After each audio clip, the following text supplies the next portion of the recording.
Om.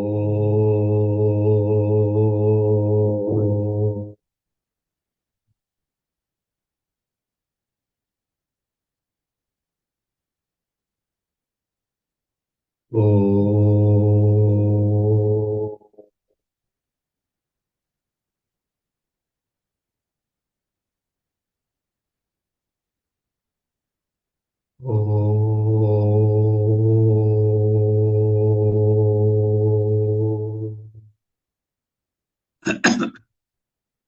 Om Sahana Vavatu Sahanau Bhunaktu Sahaviryam Karavavahai Tejasvinavadhitamastu ma Vishavahai. Om Shanti Shanti Shanti.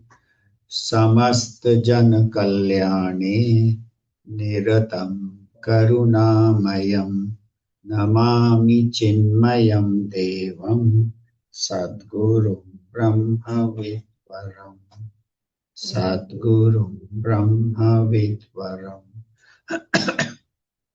ॐ पार्थाय प्रतिबोधितां भगवता नारायणेन स्वयं व्यासेन ग्रथितां पुराणमुनिना मध्ये महाभारतम् अद्वैतामृतवर्षिणी भगवतीम् अष्टादशाध्यायिनी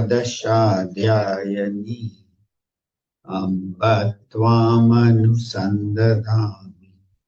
भगवद्गीते भवद्वेषिणी यं ब्रह्मा वरुणेन्द्ररुद्रमरुतः स्तुन्वन्ति दिव्यैस्तवैः वेदैः साङ्गपदक्रमोपनिषदैः गायन्ति यं सामगाः ध्यानावस्थिततद्गतेन मनसा पश्यन्ति यं योगिनः यस्यान्तं न विदुर्सुरासुरगणा देवाय तस्मै नमः देवाय तस्मै नमः ॐ श्री गणेशाय नमः ॐ श्री सरस्वत्यै नमः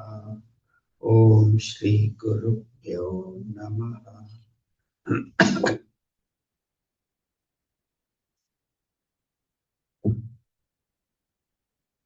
Hari Om. So in the 6th chapter, even though it is called Dhyana Yoga or Yoga of Meditation, it is a complete chapter by itself. It covers every aspect of our spiritual personality, of our personality. It talks about the body in where Bhagavan says, Yuktahara viharasya, Yukta cheshtasya karmasu, Yukta swapnavabodhasya, Yogo bhavati sukha. So Bhagavan says the diet should be balanced, activity should be balanced, play should be balanced. And one who lives a balanced life gets freedom from sorrow. Then at the mental level, Bhagavan says, Jitatmana prashantasya paramatma samahita yukta sukha yukta shitoshna sukha dukkeshu samasanga vivarjita. So one whose mind is quietened and established in the self, the seeker remains balanced in heat and cold, joy and sorrow, success and failure, health and ill health. And at the intellect level, Bhagavan says, Jnana Vijnana Triptatma Kutastho Vijitendriyaha Yukta iti Uchyate Yogi Samaloshtashma Kanchanaha. These are all previous shlokas where I'm just summarizing that Bhagavan says at the intellectual level, one whose knowledge is clear and who has established in this knowledge, his senses are under control, then he does not give any importance to the worldly objects. Example Bhagavan gives is mud, stone, or gold.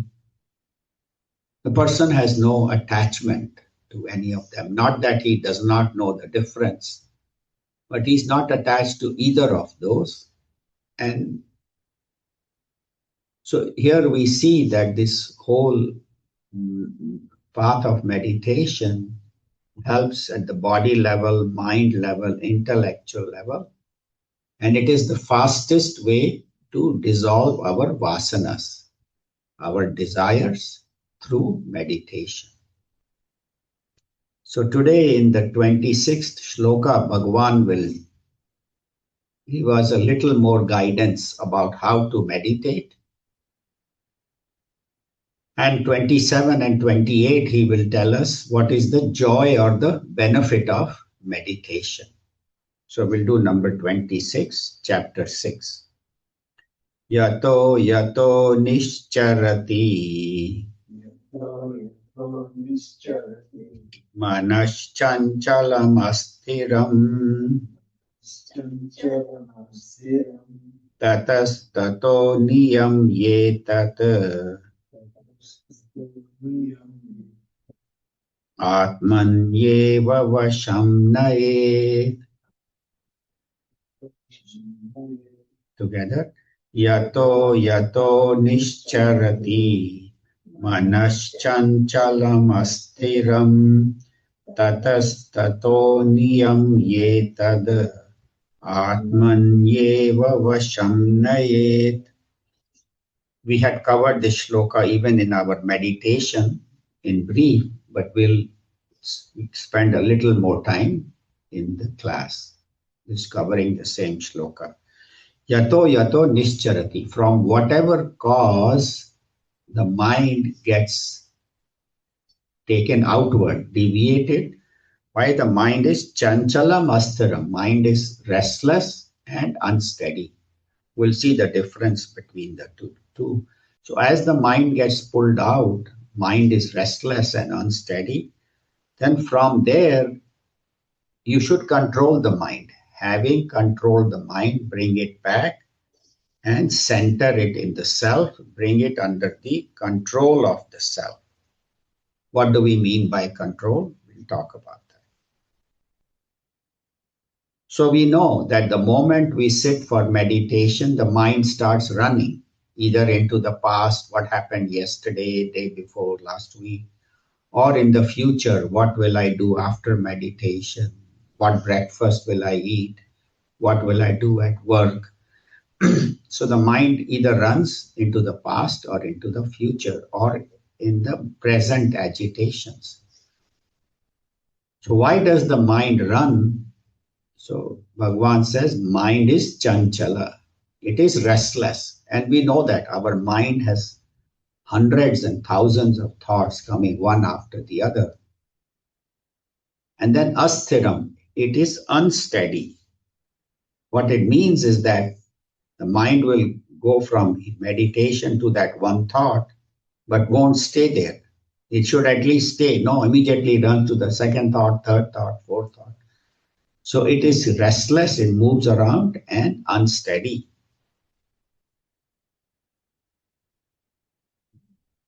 And so what do we do? So it says practice shama. Shama is the quietening of the mind. We have already seen in earlier shlokas how to sit, how to breathe, what to think, and how to change our life so that our life is centered upon the mind and the quietude of the mind. So that is called shama. And Gurudev says the mind is like a monkey. And we all know the story of Ramayana, where Ramchandra ji met Sugriv in the Rishaya Mukh Parvat, where Sugriv was hiding because his brother Bali, the word Bali means lust, desire, lust. So Bali desired the whole kingdom and he defeated Sugriv and forced him to hide in the mountain. And he ran the whole kingdom and controlled everything. So he had excessive lust, desire. And Sugriv means right understanding. So the right understanding was driven away and the kingdom was under the control of lust, which we often happens also here when the leaders are very desirous or very, selfish, then the country goes down. And Bhagwan Sri Ram helped Sugriv to defeat Bali, and then Sugriv helped Bhagwan Ram in destroying Ravana and the Lanka. So we see that when the kingdom was under the control of lust, and in our case, our kingdom is this body, mind, intellect. You can close the door fully. It's under the control of the body, mind, intellect. Sorry, body and mind, not the intellect. Then the mind runs and desires, I want this, I want that. And when the mind is under the control of the right understanding, then it remains steadfast. And it is because of our desires. I want this, I want that.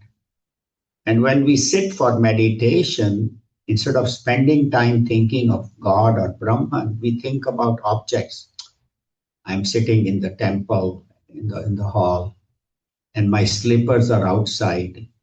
And I have brand new slippers I just bought last week. I hope they don't get stolen. So instead of Brahman, you're thinking about slippers. Or, I forgot to feed my dog. I mean, those kind of things which can always be done a little bit later. And so the mind is all the time running into objects because of wrong thinking. And such a mind has to be brought back to the center, brought back to the self and maintained there. And if it wanders, bring it back. It's like when we are driving and you don't have one of those self-driving cars, you are still controlling with your steering wheel. And then as the road turns, the car goes a little bit to the edge of the lane, and you're worried it will hit the next car. You immediately turn it, bring it back. Immediately turn it, bring it back. Or when you're teaching your child how to ride a bike, then you tell them, hold the handlebars, and if the bike goes to one side or the other side, bring it back to the center. So same way, our mind, from wherever it has gone, you bring it back and shift your attention to the self, the Atma, the Brahman within. And Gurudev has expressed it very beautifully. He said the mind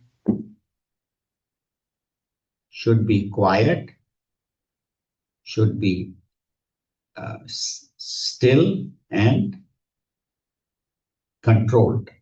So what he means is that the mind, which is, first of all, you follow all the steps. We have the meditation steps where you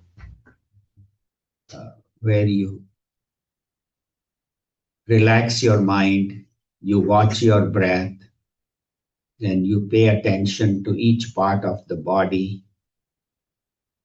Then you pay attention to the gap between the thoughts. Pay attention to the gap between the breath. And so when you do that, your mind becomes quiet. And then such a quiet mind, we are not able to maintain for a long time. We find that for a while, the mind is quiet, is very peaceful, and then it runs. So Gurudev says quiet, alert, and vigilant. So make the mind quiet with these activities. Then alert. Alert means don't let the mind now wander from the self, from the inner peace. And vigilant means if the mind wanders, quickly bring it back. Be alert even to that. Don't let the thought take you to another thought, another thought, another thought. And shift your attention to the self. And we also practiced in meditation today. What is the self? Self is my true essence, who I really am. That is my essence. Just as a wooden table or a chair, you ask what is the essence of that? Essence of that is wood. Wood is the one that you take planks and then you make a chair, table. So the essence is wood. Wood. So wood with name and form becomes chair or table. Or gold. Gold is the essence of all ornaments. So gold with name and form becomes necklace, bracelet, anklet, all those. Same way, what is this world? World is nothing but Brahman, the supreme consciousness with name and form. So that's why we have name of tree or fish or bird or plant or animal or human or building, car. So all of that is nothing but Brahman and Brahman alone, this whole universe. And that's how the Bhagwan created this world. He entered into it. Bhagwan or Brahman or consciousness is in every cell of this universe and created name and form. And that's how we see all the variety of humans and animals and birds and even dogs. You have different species. Fish, you have different fish, plants. So all the varieties of name and form are nothing but Brahman as its essence, as the true nature of that. So our true nature, our essence is the self, the Atma, the Paramatman, what we call as Om in the BMI chart. So focus on the essence. So what is my true nature? Who am I really? Am I this body? No, because I say my body. Am I this mind? No, I say my mind, my intellect, my desires, my vasanas. So none of that I am because I am the owner of all of them. Even I'm not the ego because the ego fluctuates. Sometimes it's happy, sometimes sad, sometimes. But I, the consciousness, have been aware constantly. I remember my childhood and my youth, middle age, all old age, all those stages I am aware of. And that's what Shankaracharya ji says. Valya dishwapi jagrada dishu tatha sarvasu avasthasu api vyavrittasu anuvartaman ahamiti antasfurantam sada. So the I, that consciousness that is shining as I. Not I, the ego, but I, that consciousness that is aware from my childhood to youth to middle age, that I am. So shift your attention from name and form to the essence. So same way, I think myself to be this body. I'm Indian. I'm male. I'm this height, this weight, this relationship, this job, this profession. But all are my name and form. And who am I really? So Bhagavan says that you are that Atman, that Brahman. Bhagavan has explained to us in earlier chapters. Right in the second chapter itself, Bhagavan says you are the Atma. And Atma never perishes. So no one dies. Everyone is eternal. Yes, the body will perish. Whatever is created will go. Whatever Brahmaji has created is temporary, will perish. Even this whole world is temporary. It's all the time changing. So from the temporary, shift your attention to the permanent. And the more you pay attention to the self, the Lord within, the more your life becomes peaceful, the more you connect with the Lord who is Sat Chit Anand, who is existence, consciousness, bliss, and peace. And that I am. So now Bhagwan in the next two shlokas will tell us what is the benefit of meditation? Why should we meditate?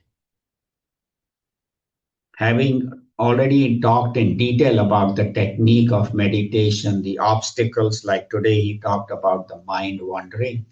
So these are all obstacles in my meditation. Now, having heard about what is meditation, how to meditate, how to station the body and quieten the mind, now he will tell us why we should get up early in the morning and meditate. What is the benefit of that? So, shloka number 27.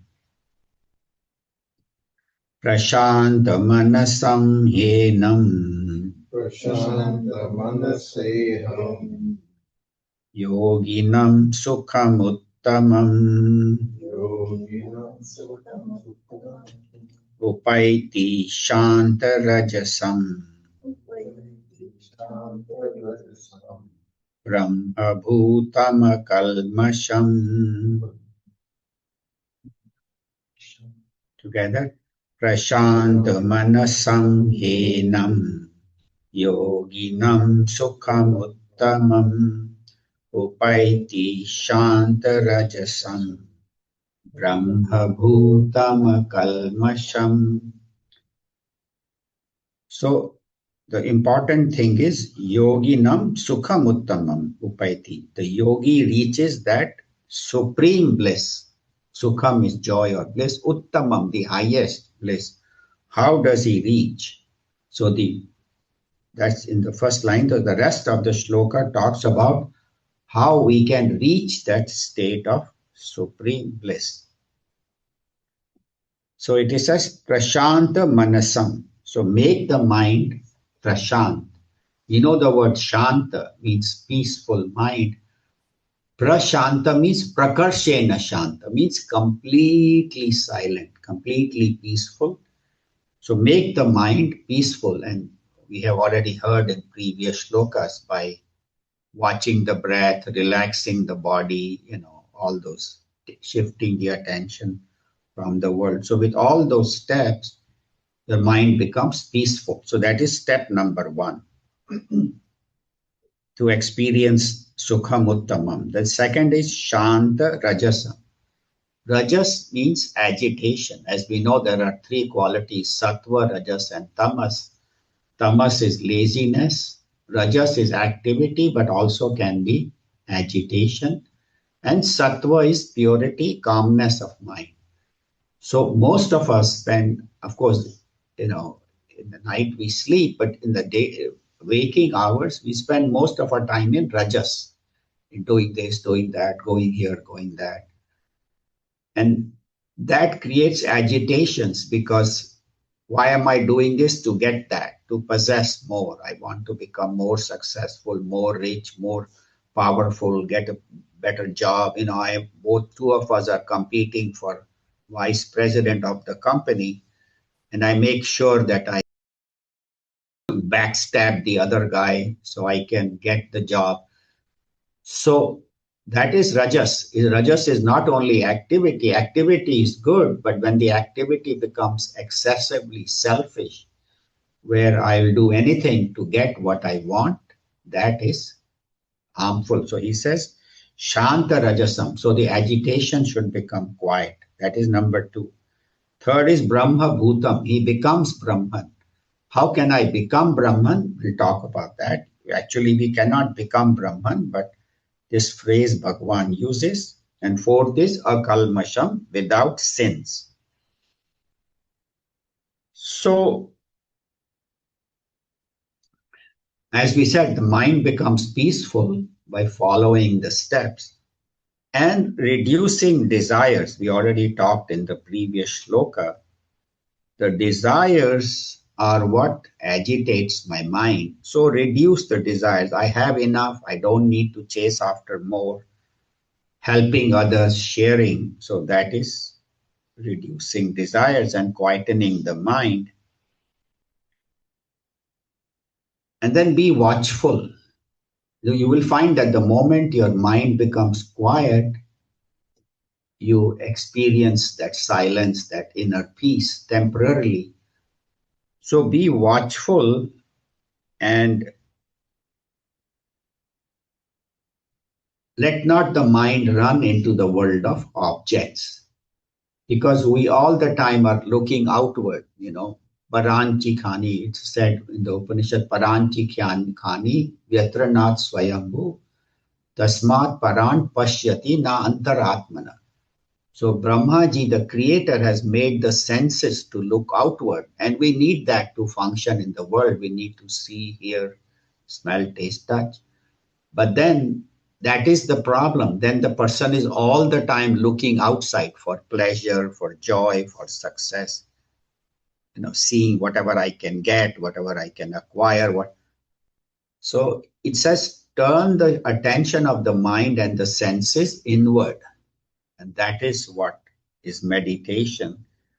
And be alert as to when the mind becomes agitated, becomes disturbed, when we find too much rajas is happening, quieten the mind. And how do we quieten the mind? Shift it to sattva.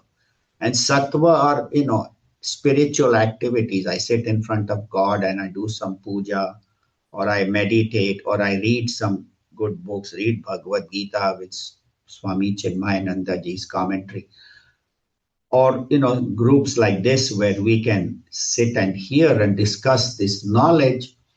So all these sattvic activities will quieten the rajas, and that is very, very important, because we let our rajas, it depends what is your predominant guna. See, some people are predominant tamasic. They are lazy, they are asleep, they don't want to do anything, they want society to take care of them. And then there are others, majority, as I said, who are rajasic, who are all the time out, doing this, doing that, wanting this, wanting that. And then there are a few who are sattvic. So making my mind sattvic with those sattvic activities, puja, meditation, prayer, reading good books, and in the company of saints, company of Mahatmas. Like yesterday we had Swami Ishwarananda ji and we had Brahmacharini Sandhya Chaitanya ji. So in the presence of Mahatmas, in the presence of saints who have given up the world and who spend their whole time in spiritual pursuits, so staying with them, the mind becomes very sattvic. And shifting from temporary to permanent. See, this world is temporary, it is changing. The tree leaves are falling, the wind is blowing, the objects of the world get old, houses get old, cars get old. So everything is changing. There's only one permanent, and that is Bhagwan, that is Atma, that is Brahman, and that is my true nature. So shifting your attention to the permanent is very important, and do not give too much importance to temporary. Of course, we need temporary things. We need money, house, car, all those things we need. But that should not be my whole purpose in my life, is to acquire, possess, but I should share, and I should spend at least some time every day in spiritual studies and meditation and prayer. And then as we get older, as we are retired, you can spend more time. But they say problems come. Problems come to everybody. So difficulties come, problems come, and I feel overwhelmed. Why is it happening to me? God, why are you sending me all these sorrows? So we blame God for everything. In fact, I heard a song where they are blaming God for this war in the Middle East. They say, God, why is there war? There is war because two, egoistic powers just want more and more. So, but we blame immediately. Khuda, there is a song says, Khuda, ye ladai kyun hai? Why is this war in Middle? War is, Bhagavan says, I am a non-doer. I just give you the energy. You use the energy to bomb each other and kill each other, then you suffer the consequences. But if problems come, how do I handle it? So they say there are three methods. One is karmas, one is God is the divine doctor, and the third is witness.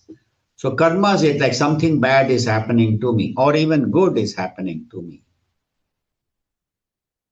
So we say it's the result of my karmas because nothing comes without reason. Bhagwan's universe is totally cosmos. It's not a chaos. It's not that he's randomly giving joys to some and sorrows to others. And person says, you know what? God has special packets of sorrow.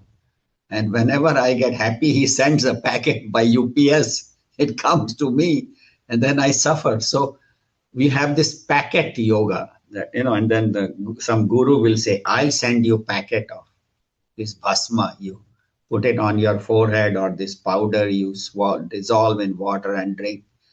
So Gurudev says there is no packet yoga. No rishi or mahatma or teacher worth his name will talk about this.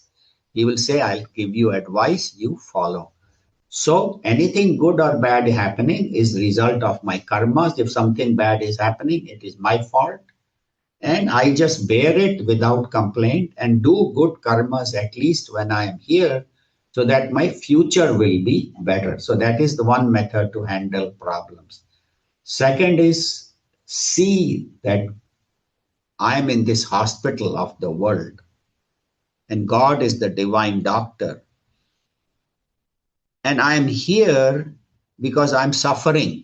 This vasanas is my disease. So I'm suffering from some disease called vasana, called ego. And Bhagwan is the divine doctor who knows how to take care of my problem. So even if I'm suffering, God is giving me a bitter medicine. Like when you go to the hospital or to the doctor, he might give you bitter medicine, give you painful injections, or even do surgery, depending on the extent of your illness. So Bhagwan is the divine doctor. He's very loving, he's very kind, he's very compassionate. He knows what medicine is good for me. If if I if if I can get well with simple medicine, he will give me little sorrow. But if some people are very stubborn, no matter what problems come, they don't improve, then Bhagwan says, then I have to do surgery on this person. So Bhagwan is the divine doctor and I'm in his hospital and I am getting well. If I follow Bhagwan's medicine, read the Bhagavad Gita, I get out of this sorrow of this hospital, this world. And that is called enlightenment, where I have gotten well and I am discharged. I don't need to come back. But if I'm ongoing suffering, then I still need some medicine. So be grateful to God, not only for joys, but also for sorrows. Bhagwan, you know what is good for me. Hoi wo sohi jo Rama rachi rakha. It is a very beautiful line in the Ramayana.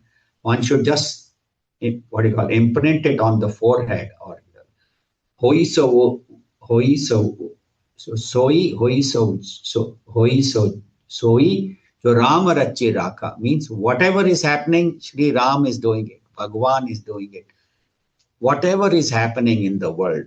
So wherever the medicine is needed, he will provide it. So accept it without complaint.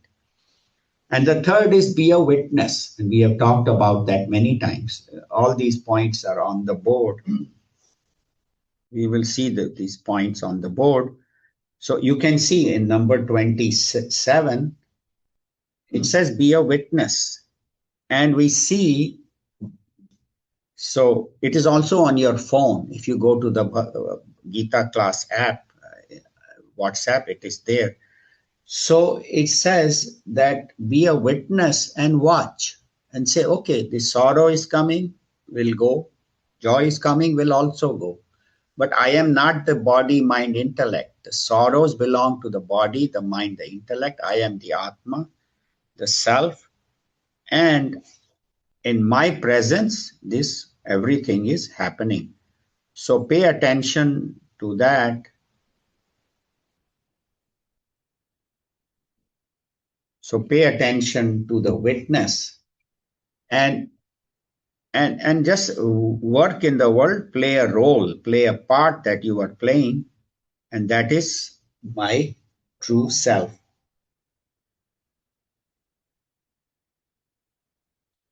So that is my true self. And that is who I am. And that is what we have to shift attention to that. And the example they give in a movie, like there's a person who is playing the part of a villain. And he may be the nicest person, like Pran, even though he always played the role of villain in the movies, he was in real life a very, very good person. But he played the worst of roles. He used to cheat and steal and hurt the hero, fight with him, hurt the villain. But inside he knew that I am not this villain. He knew who he was, and he just played the role. So similarly, you and I have been given the role of mother, father, brother, sister, son, daughter. So whatever roles I have, I play the roles to the best of my ability, but don't get too caught up in the role. So that is called playing the role as a witness. Do not get too caught up in the role. And how can I be happy? So Shankaracharya ji says in Bhaj Govindam, Bhoga Ratova, Yoga Ratova, Sangha Ratova, Sangha Vihinam, Yasya Brahmani Charati Nityam, Nandati Eva. So Bhagwan Shankaracharya ji says, whether you are enjoying bhoga or you are doing yoga, doing spiritual activities, but if your mind is always in God, then you always enjoy. Such a person, even sorrow comes, doesn't affect him because I am one with God. And keep your mind as often as possible in God. And when anger comes, there was a Mahatma who told his disciples that when you get angry, whatever you are angry at, just take a paper and write God's name 200 times. Om Namah Shivaya or Shri Krishna, Sharanam Mama or whatever. And when the mind is on God, then your mind will be joyful, will be happy. So that's what it says. Whether you are in joy, whether you are in sorrow, if your mind is on God, you are enjoying. And the example they give is of a rocket. So here Ramchandra ji means mind is on God. Whatever is happening, God is doing it. And the example they give is of a rocket. Like a rocket, what happens when they send it from the earth? The earth's pull is so strong that the majority of the fuel is consumed in getting the rocket out of the Earth's atmosphere. It has to struggle. A lot of energy is used. And then once it gets out of the Earth's gravitation, then smoothly it flies. And then when it goes to the moon, we just saw astronauts returning from circling the moon. But if the rocket has to land on the moon or the astronaut, the rocket slowly glides down, and they use actually parachutes and thrust to slowly land. So similarly, you and I, we are under the grip of ego. And as long as we are under the grip of ego, we have to struggle to get out. And that we have to use a lot of energy. But once I am out of the grip of ego, then my mind slowly glides towards God. And the last stage, I cannot reach God. God has to pull me, just as the rocket. When it comes close to the moon's gravity gently pulls it down. So similarly, I struggle to get out of the ego, then I gently float towards God. And then the last step, you say, Bhagwan, I cannot do any further. You have to pull me towards you. And Bhagwan will do that. Bhagwan is just waiting for people to come to him. And when he says Brahma Bhutam means becoming one with God. Does not mean I become God. All of us are actually that Brahman. As we said, the whole world is nothing but Brahman, but we are so caught in the ego. But as we spend more time in spiritual activities, in puja, in meditation, in reading about God, then slowly our mind becomes more focused on God and we become one with God. So even though we already are one, What separates us from God is our ego, our vasana. So getting rid of the ego quietens the mind, and that is called becoming one with God. Means I the ego goes away and God and I are one. That is the final understanding. And for that you have to remove your impurities. Akalmasham means so to enjoy this supreme bliss, I have to quieten my mind, I have to reduce my agitation, I have to get close to God and remove my impurity. So when we practice these four things, then we enjoy that Sukham Uttamam, the highest peace, highest bliss, which these yogis, Mahatmas, these great souls, they all the time live in that. You and I, when we put effort, we reach that state. We'll do number 28. Yunjan evam sadatmanam yogi vigata kalmashaha sukhena brahma samsparsham atyantam sukham ashnute yunjan evam sadatmanam. Together. Yunjan evam sadatmanam yogi vigata kalmashaha sukhena brahma samsparsham atyantam sukham ashnute. So this yogi in the last quarter is atyantam sukham ashnute. He enjoys that bliss which is never ending, eternal bliss. He enjoys, he experiences. How? In the first three quarters, yunjan evam, practicing in this way, sada. Sada means always. Always having contact with the self. We already talked about Brahman, so Atmanam. Yogi vigata kalmasha, free from sins, free from impurities, easily, sukhena, easily, Brahma samsparsham. The contact with Brahman he reaches, and that is supreme bliss. So again, Bhagavan has again emphasized contact with Brahman, because we always think God is far away, Brahman is something I cannot reach. So Bhagavan says how to contact this God and be one with him or her, because this word Brahman is neuter. It is neither male nor female. So God does not have a particular sex, even though we have Lord Shiva, Mother Parvati, Lakshmi Ji, Vishnu Bhagwan and all. But in essence, they are all, God is one. It is neither male nor female. It is the substratum of this entire universe. So Yunjan Evam, so practicing. Evam means whatever I have told you in the first 27 shlokas of this chapter. So one who practices yoga. Yoga means dhyana yoga, who practices meditation. Sada. Now, sada means that I have to sit for meditation 24 hours a day, 7 days a week. I cannot do that. I have to get up. I have to, eat breakfast, go to work, do my daily activities. So sada, Gurudev explains, when Bhagavan says sada or always, there are two meanings. One is that when I'm sitting for meditation, 20 minutes, 30 minutes, hour, whatever time you sit, at that time, sada means always. At least in that time, keep your mind on God. That is number one. Sada means always. So at least 20, 30 minutes, remember God. Do not remember the world. Or if you do, bring it back, as we spoke in the previous shloka.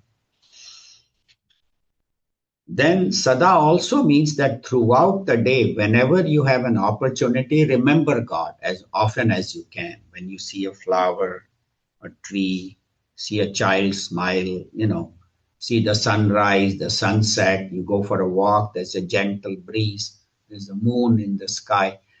So whenever you see those things, remember God, and also put reminders like in your phone.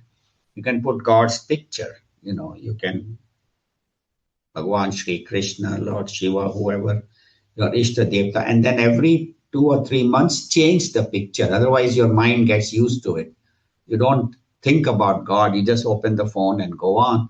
But change the picture, because if you go to Google Images, there are hundreds of images of Lord Shiva, Lord Krishna, Sri Rama, Mother Saraswati. So change the image so that way, whenever you turn on your phone or look at your phone, at least you remember God. Put little picture of God, or if you can, on your, in the windshield of your car or in the dashboard. So put reminders around the house, put pictures, and then also spend some time in regular puja meditation. So often as you can, turn your attention towards God. So that is sada. And Atma, the self, we already have talked about in the previous shloka, that is God who is within me, who is giving me life, consciousness. So every activity I'm doing, I remember God. When I'm eating, I remember God. When I'm working, when I get up in the morning, get up chanting His name. When I go to work, I bow down to Lord in my puja room. Oh God, I am going to work, please be with me. Or I'm starting my day's work. You don't have to even go to work. And contact with God or Brahman, as we said, we all are always in contact with Brahman, but we forget. So shift your attention to that which is the substratum, which is the essence we talked about. So that is contact with God. And the result of that is that your mind becomes quiet, becomes undisturbed. And why does our mind get disturbed? Because of desires. I don't have it and I want it, so I'll be happy. When I have it, I want more, I'll be happy. So a person who is not married, he says, when I marry, then I'll be happy. I'm lonely, I'm alone. And then once he gets married, so, Are ye kya hua? then, then he's looking to get divorced. He says, how can I leave this? And the funny part is that he's trying to divorce this girl, this woman, and there is another guy who loves this woman and he's waiting, when will she get divorced so I can marry? Maybe he knows her from work or what. So, anything that we get, we're always looking for something better, something else. And as we said, we are looking for happiness outside, not within. Happiness, true happiness is within. Atyantam sukham ashnute. It is within us. That is Atmanam, the joy of the Atma, the self. But we are looking for it outside. And the goal of meditation and spiritual study is explained very well. I heard an example of a balloon. So, we have these helium balloons and children, are playing and suddenly they, lose the string and it goes up and it's gone. And it doesn't keep going forever. What happens is that the balloon, when the air becomes very low, the pressure in the balloon becomes more than the pressure outside.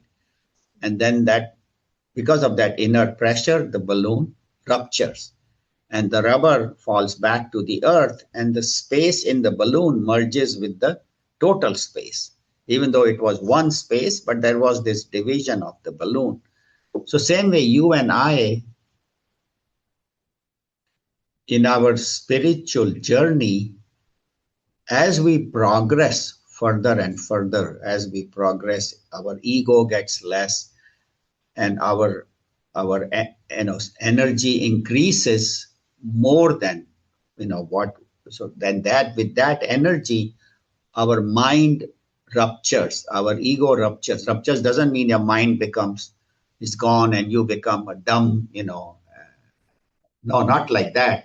What it means is the ego ruptures. And that is the balloon, the rubber that was holding my space from the total space, just as the balloon is holding the balloon space from the total space. So my mind and the total mind, which is God, there is a division of the ego. That's why I am different from you, and I like you, I don't like you, I love this, I don't love this, and I am far from God. So the yoga of meditation, when we practice, our ego dissolves, and we were always with God, but we realize our oneness.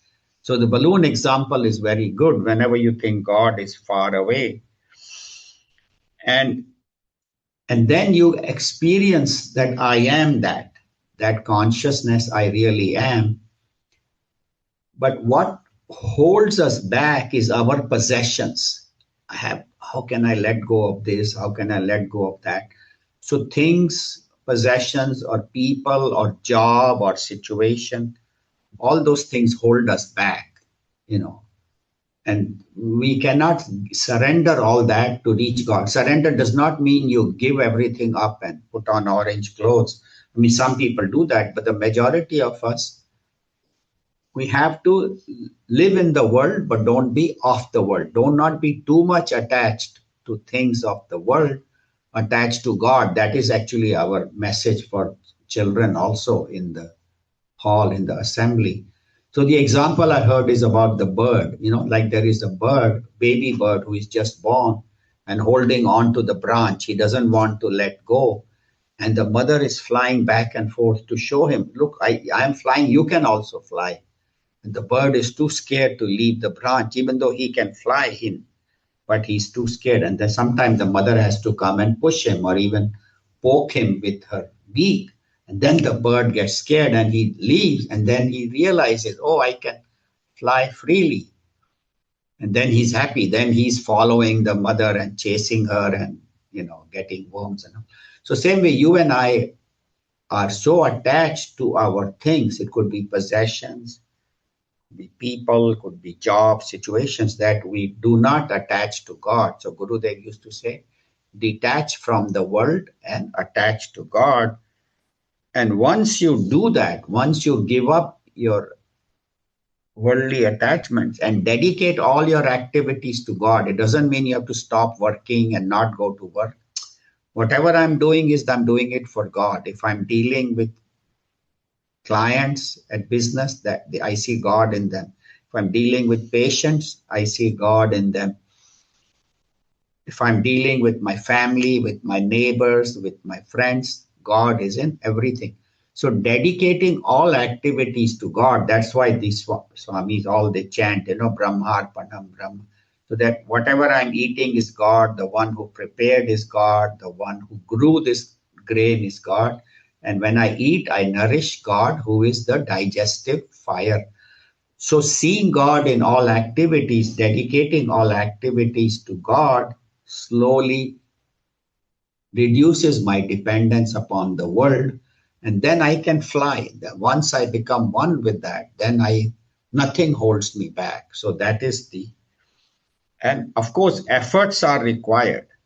Efforts I have to do, like the bird also has to put effort to fly.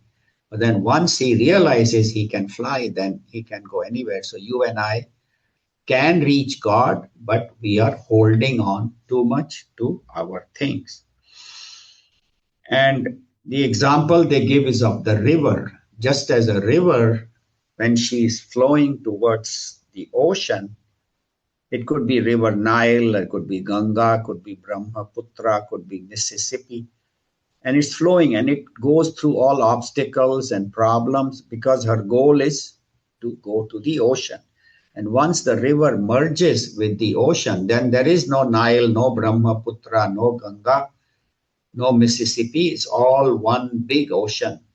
So same way, you and I, our goal in life should be that I want to merge with God. And obstacles will come, difficulties will come, but just as the river doesn't give up till she finally reaches, and along the way she's serving. See, Ganga Ji, when it is traveling on both sides, people take, grow their crops, They live there, they get water, everything comes, and her source is, of course, from the higher. So same way, you and I, our source is higher. Bhagwan is our source. And while I'm living in the world, let me serve whatever way I can help, whatever way I can give back. And my ultimate goal is to become one with God, and then forget this cycle of birth and death, just as the river loses her identity and becomes one with the ocean. So you and I have to lose our ego and become one with God. And what is the best way to know it is through Vedanta, through studying Vedanta, which the Upanishads and all of this are Vedanta and Bhagavad Gita. And they say it is in Sanskrit and difficult to understand, difficult to translate. But we have Puja Gurudev, Swami Chinmayananda, and all the previous Mahatmas, his Guru, and Shankaracharya ji, and all Ved Vyas ji, all of, then we have current Swami Ishwarananda ji and all. So all these Mahatmas have give us this knowledge, and Vedanta is written in Sanskrit because that is the highest knowledge, highest language which can communicate this knowledge to us, because the rishis say that this knowledge is very difficult to communicate, but they try to speak to us in our language. Like they told Gurudev, you shouldn't be speaking in English. But he said, majority of the people understand English. How many people know Sanskrit in India? Handful. Just as, so they speak to us in our language because this knowledge is so difficult. So the example they give is like, suppose there is a child, who's 5 or 6 or 7 years old, or maybe 8 or 9, and you are trying to teach him geometry. In the beginning, you don't say square of the hypotenuse is the sum of the square of the other two sides, 5 or 6 year old. You tell him this is a triangle, this is a long side, this is a short side, this is right. So you speak to him in his language, what the child can understand. You don't talk to them about quantum physics or difficult thing. So same way, the rishis, knowing our limited abilities, they have simplified this highest truth to us in the Upanishads, the Bhagavad Gita, and then Bhagavan has sent Mahatmas like Puja Gurudev and all of those who have simplified this language for us even further by talking to us in English, giving us commentaries. So that's why reading Puja Gurudev's commentary is very important to do that, whenever you can, either before or after the class. So that is the way to become one with Brahman. And that is the way what we call as Brahma Samsparsham, contact with Brahman. Means knowing that I am always with God. It's not that I am now separate from God and I will contact God, because God is always contacted by us. That's why I'm able to walk, talk, and all that. Otherwise, I wouldn't be able to do that. But recognizing God's presence in all activities, in all efforts, in all situations. So that is the essence of this 28. So as we said, 26 told us how to practice this meditation, and 27, 28 tell us what is the joy of meditation, what is the benefit. And the benefit of meditation will continue even further in the next few shlokas. And how to attain oneness with God, that will be covered. We'll cover it next week. And not only oneness with God, but oneness with the entire world. So I'll end here, and then we'll see you all next week. Next week, the topic is how to see oneness, how to become one with the world and one with God. So this oneness, that is people always talk about, so that we will cover next week. So thank you. Hari Om. Om Sarve Bhavantu Sukhinah, Sarve Santu Niramayaha, Sarve Bhadrani Pashyantu, Ma Kaschid Dukha Bhag Bhave. Om Asato Ma Satgamaya Tamaso Ma Jyotirgamaya Mrityorma Amritam Gamaya. Om Shanti Shanti Shanti. Harihi Om Shri Gurubhyo Namaha.